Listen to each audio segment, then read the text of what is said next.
Alright guys, Revolve Rustler here, and today I'm going to be reviewing Wrestlemania 33. The show wrapped up about 40 minutes ago, and I'm going to get the review done, hopefully within the next half an hour, to give you all my thoughts. Now, the general consensus on the show is that it was better than Wrestlemania 32, and while I agree, I wouldn't say it was that much better, and as I go through my review, you'll understand why. This was a weird show. And there's a lot of matches on the show which ratings are going to be so different, dramatically different. This show had a very weird order in terms of booking. The booking mentality of a couple of the matches was very weird. The heel-face dynamic was very weird in a couple of the matches. But in the end, I will tell you now that I enjoyed the show as we kick off with the kickoff show. First match on the kickoff show was the Cruiserweight title, Austin Aries versus Neville. I thought this match was good, but it never got out of that first gear. And I think that they were hampered by the fact they were on the kickoff show. Now, these are two great workers. They are better than the match they put on. But what they put on was at least good. Pendulum elbows from Aries, some great heel work from Neville. He teased the superplex at times. He went for the rings of Saturn, etc. In the end, Aries locked in the last chancery, hit a 450 for a really good near fall. But in the end, it was Neville who, after taking also a Hurricane Rana from the top rope, Neville in the end would hit the red arrow on Austin Aries and retain the Cruiserweight title.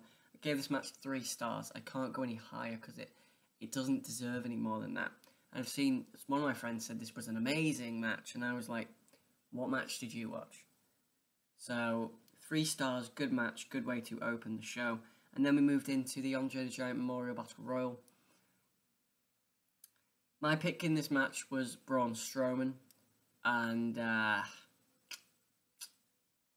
Strowman was eliminated quite early. I think everyone's pick in this match was Braun Strowman. When me and my friends did a predictions, 2 of us picked Braun Strowman, the other one picked Dolph Ziggler, but he's not an avid fan, he's more of a casual fan. But yeah, Strowman was eliminated early, Big Show was eliminated early, Sami Zayn was eliminated. This match was booked wrong, and the final 3, Killian Dane was a good choice for final 3. Mojo Rawley and Jinder Mahal were not. And that summed up this match's problems, really. Very forgettable.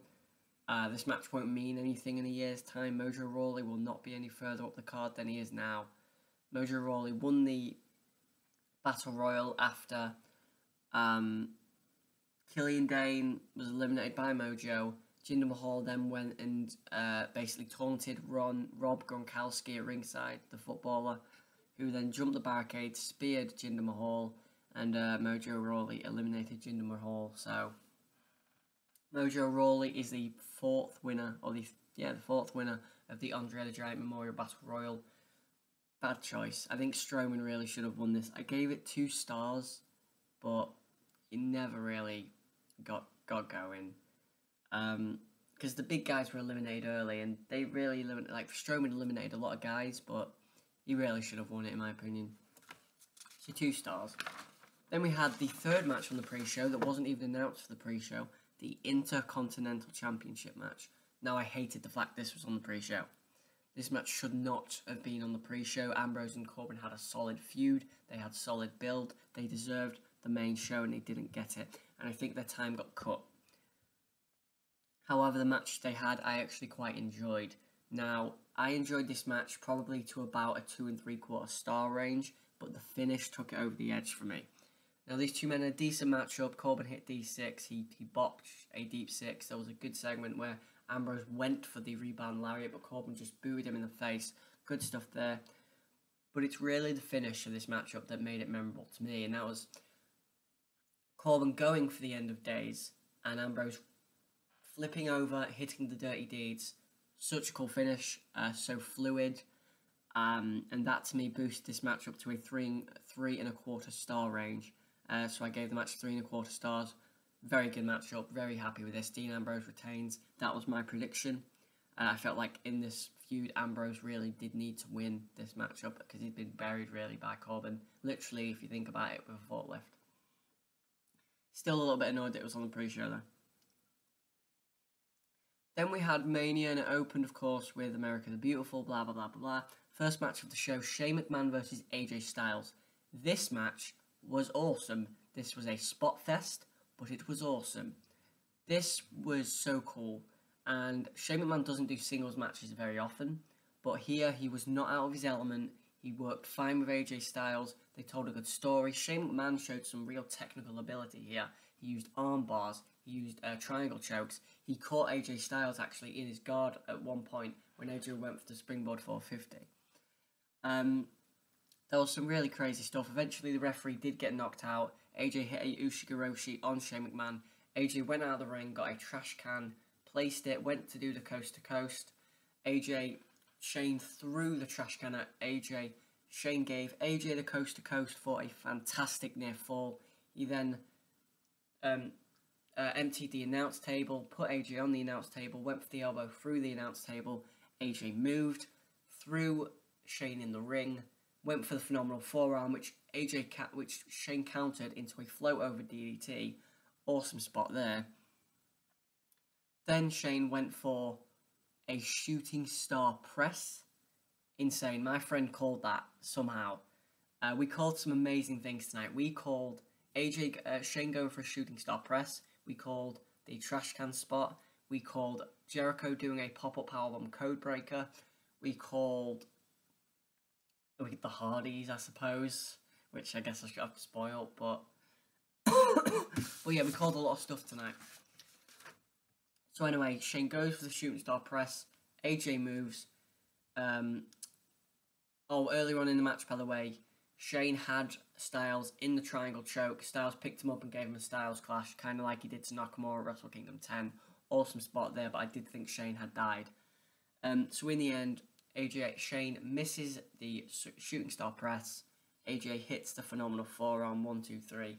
AJ Styles wins. 4 stars. This was a great match and a great way to open the show. And in the end, it was one of the best matches on the show.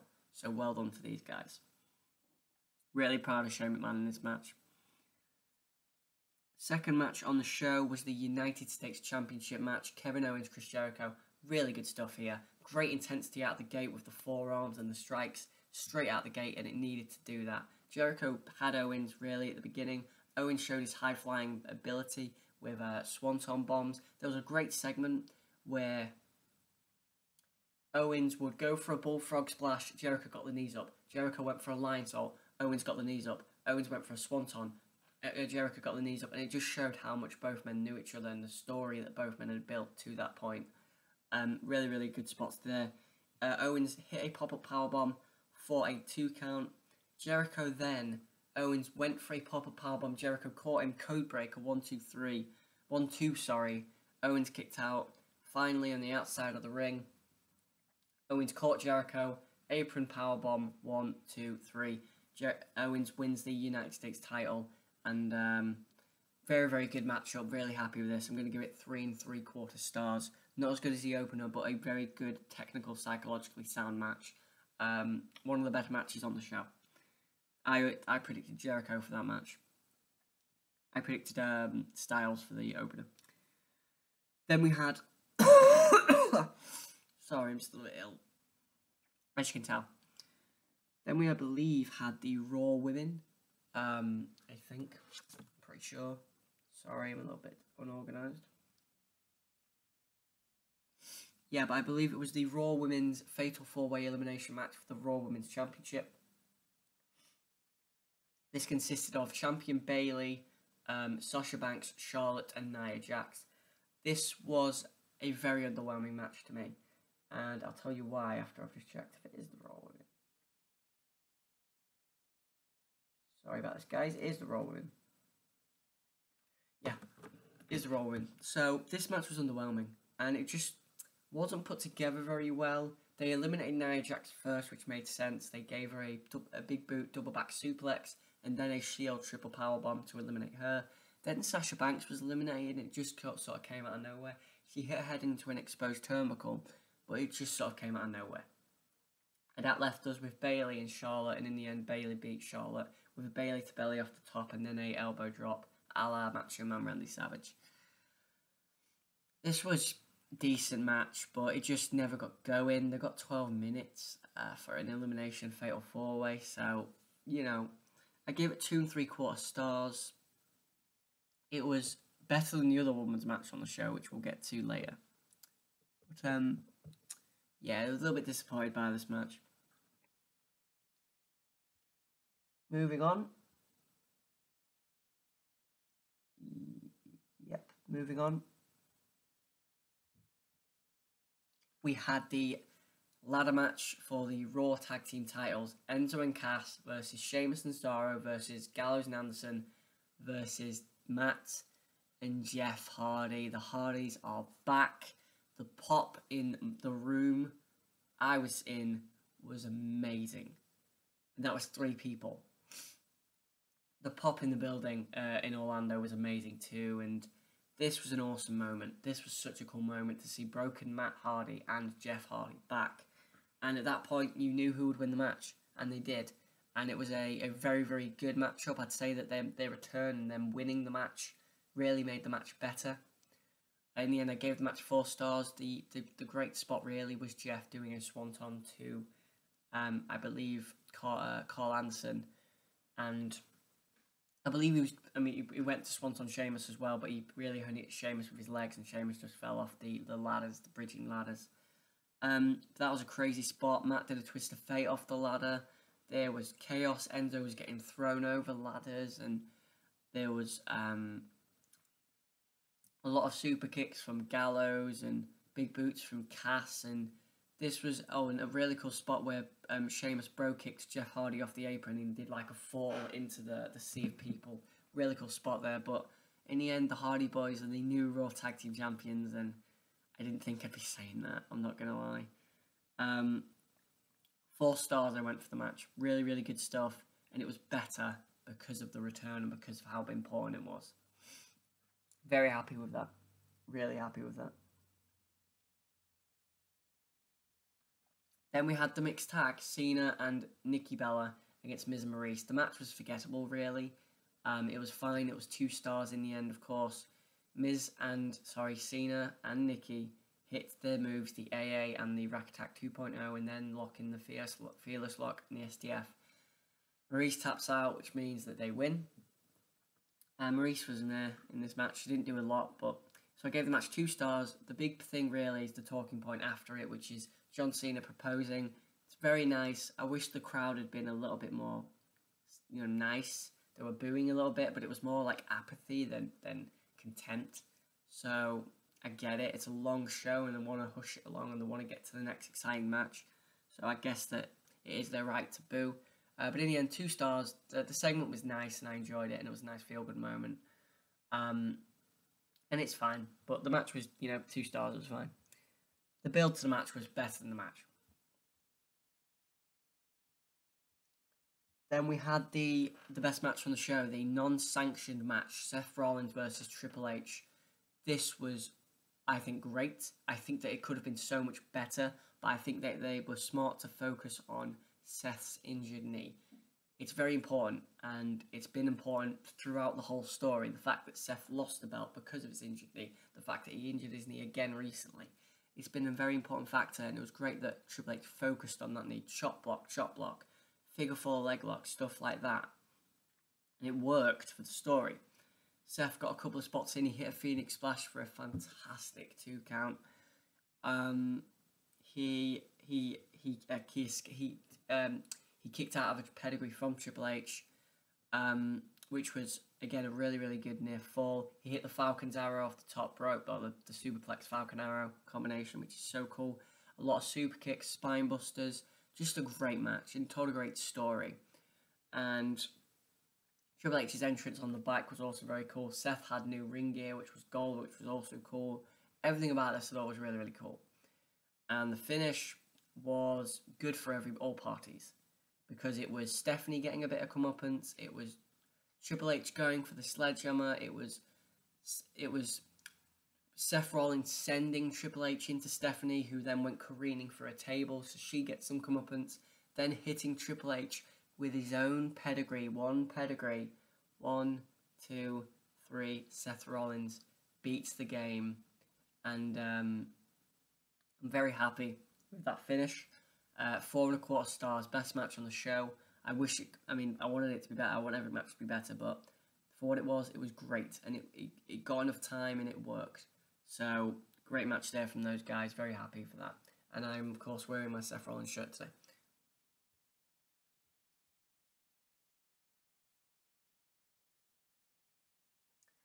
Then we had the weirdest match on the show, WWE title, Bray Wyatt versus Randy Orton, and I haven't rated this match because I didn't know what to say. This was a weird match. This match didn't have a semblance of a clue in terms of psychology. This match it was just a bunch of moves, and it had these weird clips where Bray Wyatt would like these visions or something like that, and it just, to me, took away from the importance of the WWE title. The match only ran for 10 minutes. They were throwing finishes at each other like they were candy, and it just didn't feel like a WWE title match at WrestleMania. And in the end, after an RKO on the outside, an RKO in the ring, which Bray kicked out of, Bray hit him with the Uranagi, the senton, the Sister Abigail, the DDT on the apron, all that. In the end, Bray just picks Orton up, Orton hits him in the RKO, 1, 2, 3. We have a new WWE champion, and that's the feud. So, the feud was better than the match. And I haven't rated it, and I still don't know how to rate it because of the visions thing that was just weird, and the fact that there was no psychology and there was no storytelling, really. It was just a bunch of moves. Very upset with this, really. I mean, it wasn't bad, it was just not smart. Not wrestling. This wasn't wrestling. This was what you'd see in a schoolyard. It was just a bunch of moves. When I wrestled on a trampoline, I normally just hit finishing moves. That's what this match was. So, no rating. Watch it because it's a very interesting sort of look into the psyche of professional wrestlers, but very weird match. Then we had the WWE Universal Championship matchup. This is the dividing one.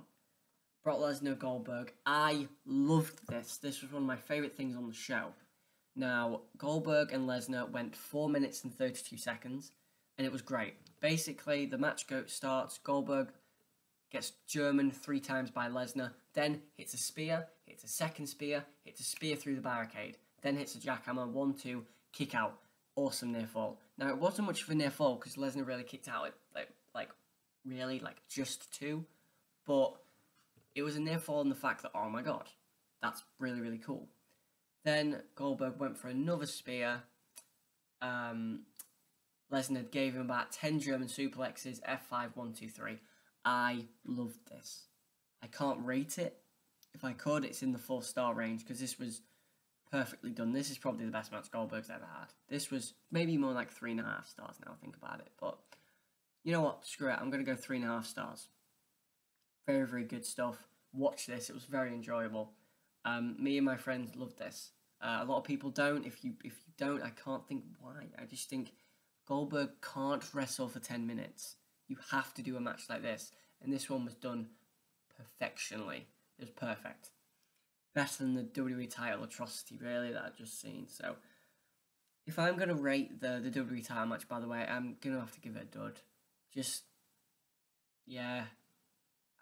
Dud, just silly. I just hated it. Hated everything about it. The visions thing, it just didn't work for me. The fact that there was no psychology. The fact that there were just a bunch of moves. Sorry. They're really upset. I was hoping for better from Orton and Bray Wyatt, but they were only given 10 minutes, to be fair. After the Universal title match, we go all the way down to the SmackDown Live Women's title, and this was the worst match on the show, outside of the WWE title match. Just forgettable. In the end, Naomi makes Alexa Bliss tap out to the Slayer submission. Some good stuff. A rear view, a super kick from Carmella. Becky Lynch did an exploder to James Ellsworth. But nothing too special here. I gave it 1 3/4 stars. Just meh. And then we move on to the main event. Again, a big division, a big divider. Roman Reigns versus The Undertaker. This is an important match. And retrospectively, it's even more important. This was, no matter how this ended, the last match I think Undertaker's ever going to have. And I've seen it. it's a better candidate for last match than any of his last 3 WrestleMania matches, really. In the end, I'd give this match 3.5 stars. And if I want to count the post-match stuff, I could give this 4.5 because I loved the post-match stuff. So the match was basically a lot of finishes, but this match, it worked because it was the Undertaker and Roman Reigns. There was a chokeslam on the announce table, there was a spear through an announce table, which was a great spot. Roman had to fight from underneath. And at the beginning, I didn't like that because this was a babyface Reigns. I didn't want to see that. I wanted to see a heel. But then Reigns started to take control. And he started to kill Undertaker with the chairs and just destroy him with spears. And Undertaker got a couple of fights back. He hit the last ride. He hit a chokeslam on a chair. He hit a tombstone for not a near fall at all. But he hit those moves and he was fighting back. But Reigns in the end just overpowered him. And that's what a heel should be, really. A heel should be a dominant force. Think about video games and easy storytelling. The heel is the Goliath. And Undertaker here was David. He could not match Roman Reigns. Speed, power, everything. He could not match Roman Reigns. And that's good storytelling. And I think I'm going to change my rating on this match. Now I'm thinking about it. Storytelling here was good. And in the end, Roman Reigns hit spear, spear, spear, spear. And in the end, he probably hit about 5 spears with a big one in the end to beat The Undertaker. They botched the tombstone at one point, but the storytelling and everything in this was really, really good. And I'm going to give this 4 stars. I thought this was really well done. I thought this was really well handled. And Reigns didn't really turn heel. He's still a tweener, but I thought this was really well handled. After the matchup, Undertaker takes off his jacket, takes off his hat, takes off his gloves, leaves them in the ring and walks up the ramp, raises one arm, and it appears that is the end, and I nearly shed a tear. That hurt me. This hurt me so much. My dad's favourite wrestler is The Undertaker, and I have to tell him later on today that The Undertaker's gone. It's gonna hurt me so much. I have no idea. But 4 stars to the main event. I really, in retrospect, this was a smart match. It wasn't like this amazing match, but this was a smart match. And wrestling marks who are like, oh, Roman Reigns, oh, I won again, blah, blah, blah. They're not going to get it. They're not smart enough to get it. They're not smart enough to understand psychology and storytelling and stuff like that. So, overall, WrestleMania this year, the good outweighed the bad. There was some really good stuff. AJ and Shane McMahon, the main event, which I loved, a lot of people didn't. The Universal title match, which I loved again, not a lot of people didn't. Rollins and Triple H seems to be quite a dividing match, to be fair. And then the Hardys coming back. But outside of those things, really, both women's matches were disappointing. The WWE title match was an absolute shambolic attempt. A WWE title match, in my opinion. And then obviously the US title match was very good. But yeah, in the end, I think I'd give Mania an 8 out of 10. Very good show. I enjoyed it for the most part. I had a great laugh with my friends. I got I think 9 predictions right. So that's my review of WrestleMania 33. It's come and gone. It's amazing to think how much build there is to it and how excited I was. But you know, it was a show that satisfied me. I'll give you that. It was a show that had some really good wrestling on it that satisfied me. So some really good booking, some really good storytelling, and some really good psychology. And I'm a huge fan of psychology and storytelling. So I enjoyed WrestleMania 33. Was it better than NXT TakeOver? No. Don't be daft. But anyway, guys, thanks for watching. This has been Raw Slot.